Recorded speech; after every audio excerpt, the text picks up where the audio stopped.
Ashley Marie Pond was born on March 1st, 1989, to her parents, Lori and David. Lori was just 16 years old. According to Ashley's mother, Ashley was a good kid and loved to be hugged. She was kind and helped others whenever she had the chance. Ashley also loved her little sisters. She enjoyed assisting her mother and taking care of them daily. By all accounts, Ashley was a sweet child. Although Ashley was kind, caring, and loving, her home life was anything but. In 1998, when Ashley was just 9 years old, her parents Lori and David divorced. The divorce was hard on the family, especially for little Ashley. During the process of their divorce, it was learned that David was not Ashley's biological father. In addition to learning this devastating information, Ashley was introduced to her biological father, Wesley Rotger Jr. Shortly after meeting Wesley, Ashley began visiting Wesley on a regular basis. By the year 2000, just 2 years after her mother, Lori's, and David's divorce, Ashley was living in the Newell Creek Apartments in Oregon City, Oregon, with her mother, Lori, her mother's boyfriend, and Ashley's 2 little sisters.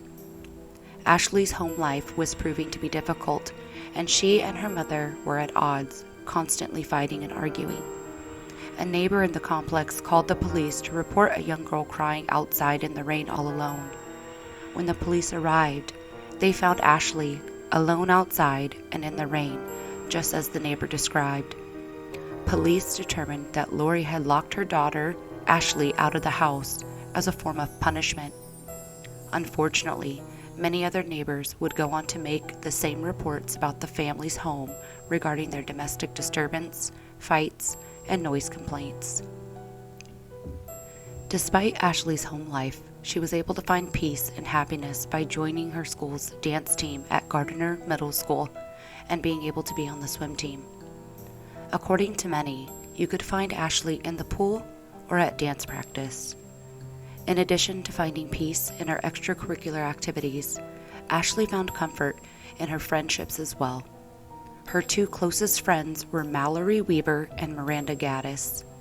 Mallory lived in the house across the street from the apartments, and Miranda lived in the same apartment complex as Ashley. They were all on the same dance team and went to the same school. They were great friends and rode the bus together in the morning and afternoon to and from Gardner Middle School. On Christmas Eve in the year 2000, Ashley was visiting her biological father, Wesley. During this visit, Wesley demanded sex from Ashley. Ashley went home, told her mother about the encounter, and that ever since she had been introduced to Wesley 2 years prior, he had been sexually abusing her. Lori went to the police on January 5th, 2001. Wesley Rotger Jr. was indicted on 39 counts of felony rape and sodomy against a child. Ashley was just 11 years old. After Wesley's indictments, Ashley was spending more time at Mallory's house, her friend that lived across the street from the apartment complex. Mallory lived in the house with her father, Ward Weaver III, and his girlfriend Jerry and her daughter. It was said that Ashley practically lived at the Weaver residence, staying there every weekend and even on school nights. Mallory and her father, Ward, were aware of the abuse that Ashley suffered at the hands of her biological father, and Ward actually drove Ashley to and from her medical exams and to and from her attorney's office. With the growing closeness between Ashley and Mallory's father, Ward, who was 38 years old, many family members and friends became increasingly concerned. In May of 2001, just 4 months after Ashley reported her abuse, Donna, a teacher at Ashley's school, noticed something disturbing and inappropriate. As Donna looked out her window as the students were being dropped off for that morning, she saw Ashley pull up to the school in a truck with an older man. Prior to getting out of the truck to enter the school, Ashley climbed from the passenger seat onto the lap of the man in the driver's seat and provocatively kissed him. As Ashley exited the vehicle, Donna noticed who the man was. It was Mallory's father, Ward Weaver III. When Ashley entered Donna's class, she confronted Ashley about what she had just witnessed. Ashley told her that he was like a father and that nothing was going on between them. Donna, still worried about what she had witnessed, and went to the principal to report it. After she reported the incident, it was told to Donna that there was no reason to justify intervention because no threshold had been breached. Donna, upset at this statement, called Child Protective Services and reported the matter. However, no one from Child Protective Services called Donna back to discuss the accusations any further. Donna, still being concerned for Ashley, kept an eye out for her and watched for any other inappropriate behavior. Ashley continued to stay at the Weaver residence throughout the rest of her 6th grade year, along with many other girls from the school, including her friend Miranda, who lived in the same apartment complex. The girls would sleep over at the Weaver house and were supervised by Ward himself. He would buy the girls pizza, sodas, candy, and it was stated that he even bought the kids alcohol for them to drink. The summer of 2001, in August, Ashley went on a trip with Mallory and her father, Ward, to California. Upon Ashley's return to Oregon, she contacted her teacher, Donna. Donna, still being concerned for Ashley's safety, decided to take Ashley out to buy school clothes in that September, right before the start of 7th grade. While they were shopping, Ashley told Donna that Mallory's father, Ward, had attempted to rape her while on the trip in California. Donna, once again fearing for Ashley's safety, immediately called Child Protective Services and explained what happened to Ashley, and the individual at the Child Protective Services ensured that someone would call them back to follow up with the matter and that the information would be sent over to Ashley's caseworker. Shortly after this, Ward found out about Ashley's allegations against him and decided to take revenge on a 12-year-old little girl. Ward was aware that Ashley was going through a case of sexual abuse against her biological father, Wesley, and threatened Ashley that if she went to the police with her allegations against him, he would destroy her case. Before Ashley even had time to think about the threat, Ward had already done what he had threatened to do. He called Ashley's attorney and stated that Ashley was making more false allegations against another man, and that she could not be trusted. When Ashley's attorneys found out about this information, they felt that they could no longer trust her statements or her testimony regarding the case against her father. Therefore, Wesley was able to take a plea deal. Wesley Rotger Jr. pled no contest to all 39 counts of rape and sodomy against a child and received a 10-year probation sentence. Not only did Ward destroy her case against her father, he also went as far as to use his daughter as a proxy between the kids at school to tell them that Ashley was a liar.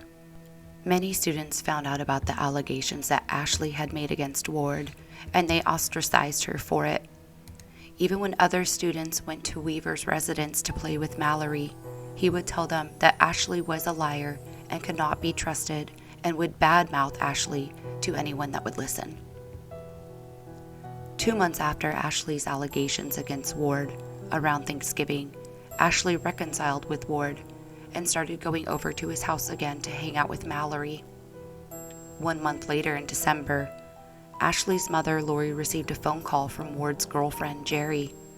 She stated that she did not want Ashley to come over to the house any longer, because Ashley was causing trouble in her and Ward's relationship. Jerry stated that she was sleeping on the couch while Ward and Ashley were sleeping together in the same bed. After this phone call, Ashley returned home.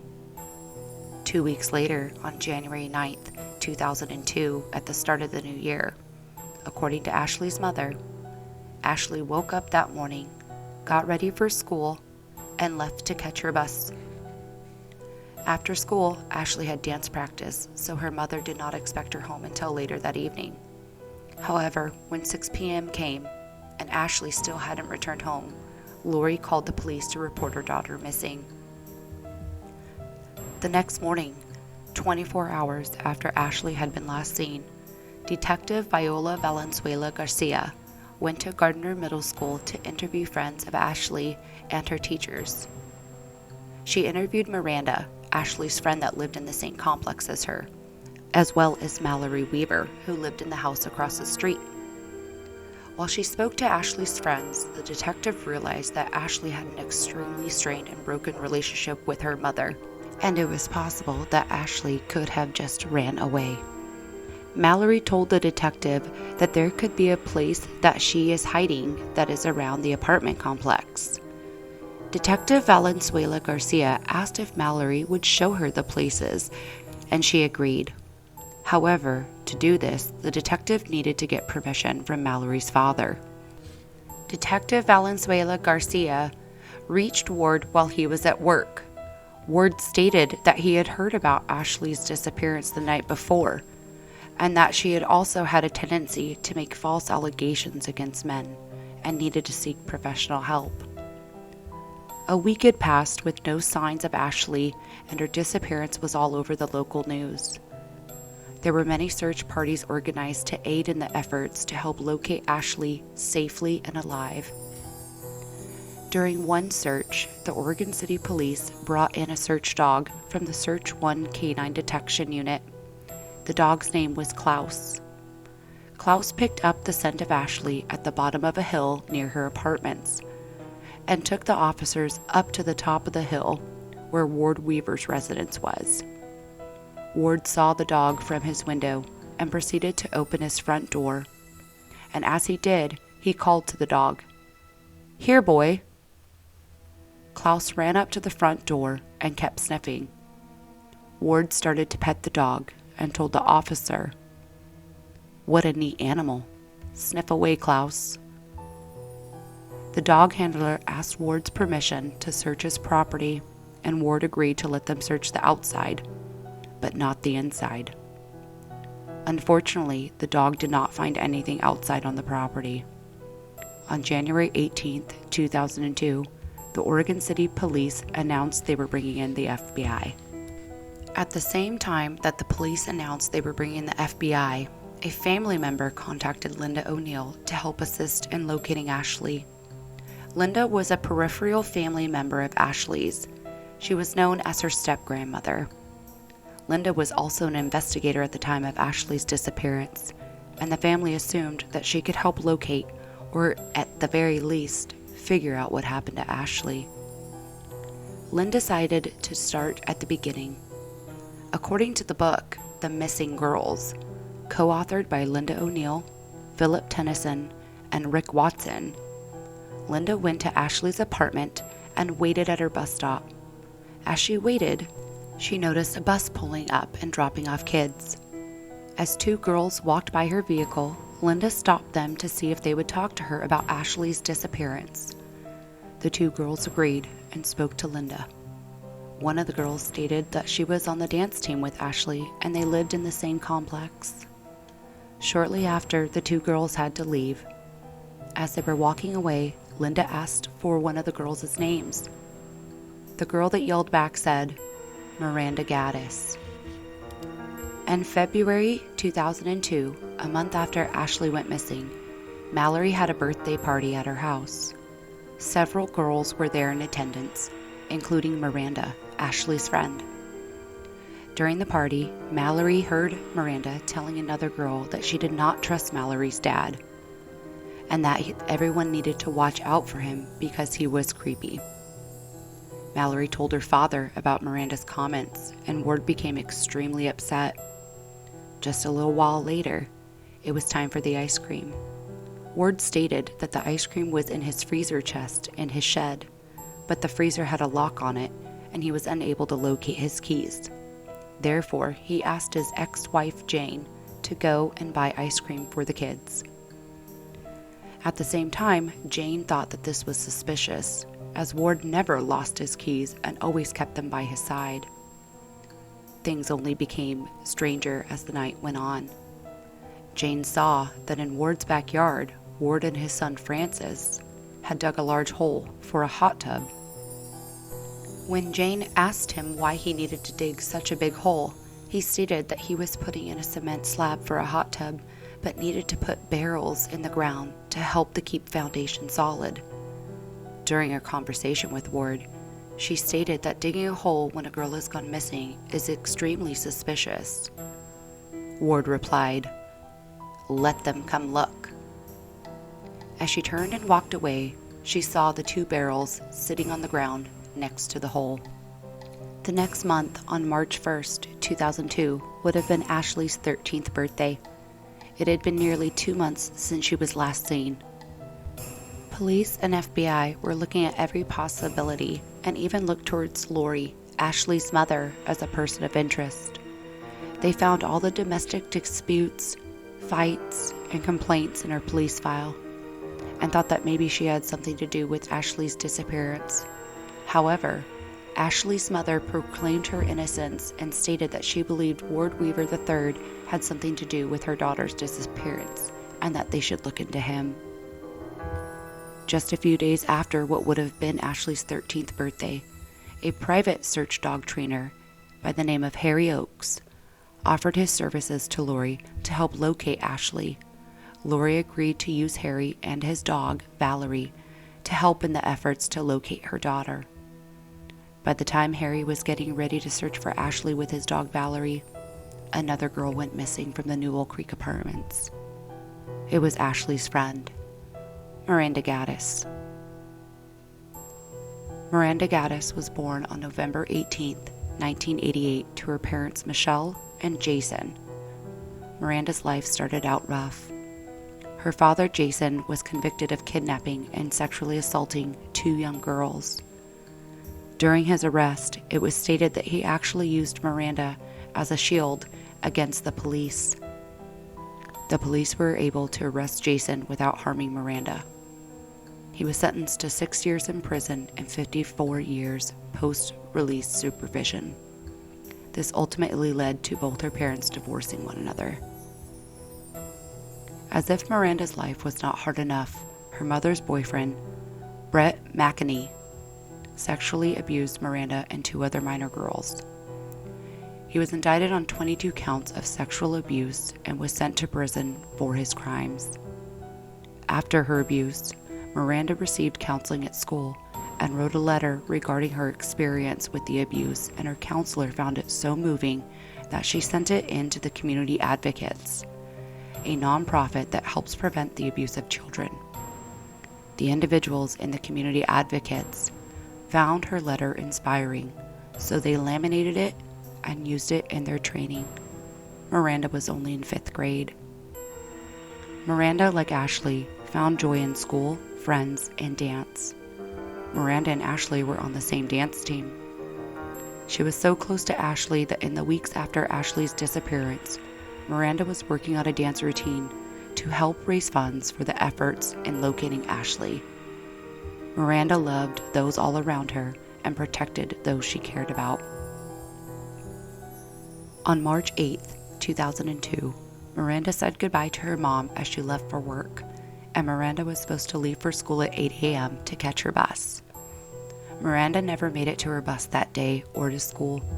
By 1 that afternoon, Miranda's mother learned that her daughter was not at school, and she became frantic. Michelle immediately went to the police and reported her daughter missing. By that evening, 2 detectives went to the apartment to conduct interviews, but sadly, no leads were discovered. The officers decided to walk around to find any clues, and when doing so, they noticed one lone house across the street, the Weaver residence. The officers walked up to the Weaver residence and knocked on the door. Ward abruptly answered the door and said, "I give up, officers. Take me away." Both officers were not amused by Ward's comments. The officers explained to Ward that another neighborhood girl went missing, and they wanted to come inside and speak with him about it. Ward let the officers in to speak with him and his daughter Mallory about the disappearances. While speaking to them both, the officers asked if they could search Ward's home and property. Ward gave them permission to do so. They went room by room and nothing came up. They also went outside and were unable to see anything suspicious. When they reached the shed that was located in the backyard, it was too dark outside, so they called off their search and left. On March 15th, 2002, just 7 days after Miranda's disappearance, Harry Oakes returned to search for Ashley with his search dog Valerie. As Valerie methodically sniffed back and forth, she led Harry up to the Weaver residence. Harry went to the front door to gain permission from the owner to see if he could search the property. When he knocked, a man came to the door. It was Francis, Ward's 19-year-old son. He told Harry that his dad was not home, but he would call him at work to ask if he could search the property. A few moments later, Francis came back to the door and told his dad that he said that he could search the property with his dog, but to stay away from the fresh cement that he had just poured for his hot tub.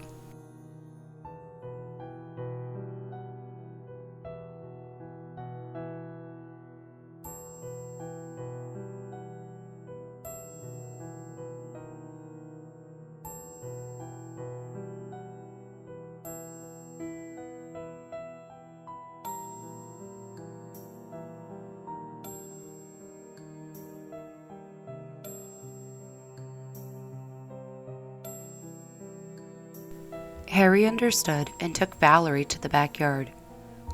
Quickly into the search, Valerie led Harry to the back of the house where the concrete slab was. Valerie started pacing back and forth and could not contain her excitement. Eventually, Valerie had let out a blood-curdling howl that was known to be her death alert and tried to lunge and scratch at the cement slab. Valerie's behavior went on for nearly a minute, and Harry could not calm her down. Harry immediately left with his dog and phoned the police and told them about what he had just discovered. The officer on the other line took his information and a statement, but that was all they did. When Harry realized that the police did not take his tip seriously, he sent a detailed and thorough report to the FBI, the police department, and to Ashley's mother. Weeks had gone by with no new leads or information. The task force that oversaw the search for Ashley and now Miranda received over 2,500 tips from the public. In addition to the task force, Linda had investigated a few people on her own. However, there was one man that she could not rule out. It was Ward Weaver III. Linda decided to interview Ward's ex-wives that lived in the area, the first of which was Jane Patton, Ward's second ex-wife. According to the book, The Missing Girls, Jane told Linda that she believed that Ashley and Ward did in fact have a sexual relationship, because Mallory told Jane that she saw Ashley sleeping in the same bed as Ward. And according to Jane, Ward took all of his girlfriend Jerry's belongings out of the bathroom so Ashley could put her belongings in there. This is what prompted Jerry to call Ashley's mother in December to inform her that Ashley was causing troubles in their relationship. Ultimately, Jerry and her daughter moved out of the Weaver residence on December 25, 2001. Jane told Linda about the locked freezer in the shed at Mallory's birthday party in February. She also told Linda about the hole that she saw that was dug by Francis and his father Ward. She confirmed that the hole had been filled after Miranda's disappearance. Jane told Linda about her violent and tumultuous past with Ward as well. One time, when Jane and Ward were arguing, he hit her over the head with a frying pan. Not only was Ward physically abusive towards her, but to others in his past as well. After meeting with Jane, in June 2002, Linda contacted Ward's ex-wife, Catherine Diaz, who is Mallory's biological mother. While interviewing Catherine, Linda found out that the night before Miranda's disappearance, Ward dropped Mallory off at her house, which was unusual because Mallory did not spend the night at her house on school nights. In addition to this information, she found out that Ward Weaver III had failed a polygraph test regarding the disappearances of Ashley and Miranda. Linda, so conflicted by what she found out, decided to do more reconnaissance work on Ward. A couple weeks later in June, Linda saw in the classifieds that Ward was having a garage sale at his home. Linda decided to go to the garage sale in hopes of being able to speak with Ward. At this time, Ward did not know who Linda was. When Linda arrived at the garage sale with her assistant, she pretended to be a customer and was curious about the hot tub for sale in the back. She approached Ward and asked to see the hot tub in the backyard, and he agreed. According to the book, The Missing Girls, Linda remembered the eerie feeling she had as she walked across the concrete slab. She was aware of the report that Harry Oakes, the independent dog search trainer, and his findings had found while he was at the Weaver residence. On June 23, 2002, when Linda arrived home one afternoon after speaking with Ashley's family about the information that she had found out, she pulled up to her house to see a strange man in her driveway with her son. She got out of her car and walked up and could not believe who was standing behind the hood of her son's car. It was Ward Weaver III. He pulled his head up from the hood of the car and said, quote, "Just keep that cable real tight and she should be fine." Her son thanked Ward for his help and went inside. Linda was mortified at what she saw. Ward turned around to Linda and said, "Howdy, ma'am." Linda asked Ward what he was doing at her house. He laughed and said, "Mighty fine boy you got there.